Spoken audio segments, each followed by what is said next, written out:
Hi, this is Victor Antonio with a value-centric sales moment. Today I want to talk about what most companies like to talk about. They want to compete to be the best. But is it wise to compete to be the best? So today I want to start out about talking about value-centric selling, but I also want to begin with a baseline. What does it really mean when companies say compete to be the best? What is the value in that, or is there value? I think not. I think we have to change our mindset. We have to think differently when we talk about competition. And here's what we're going to talk about. Let me just start laying this out. When we compete to be the best, the first problem that arises is that over time, other competitors catch up to what you're doing.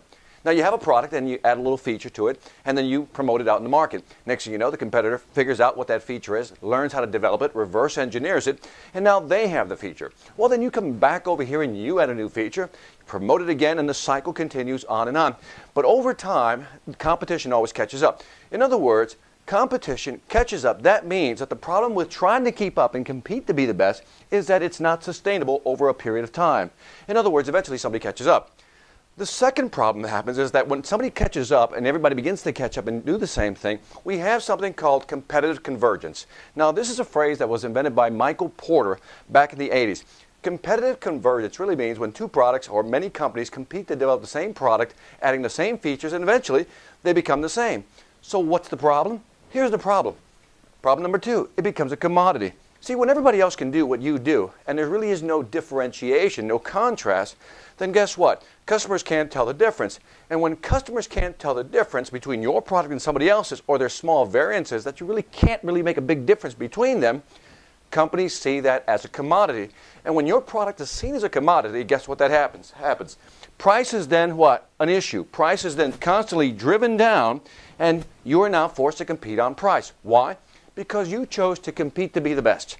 And when you compete to be the best, that basically means you're going to keep up with everybody else. And if you keep up with everybody else and you're doing the same things as everybody else, guess what? You wind up with a product that looks much like everybody else's product. And when there is no differentiation again, what happens to price?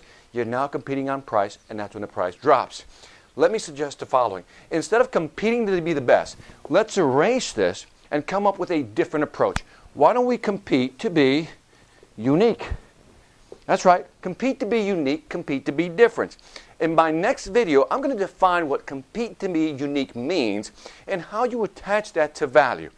In the video, you're going to find out that once we understand how to compete to be unique as opposed to competing to be the best, we can position ourselves in the market where we can command a higher price for our products or our service. This is Victor Antonio with another value-centric sales moment reminding you, selling ain't hard when you know how. Take care.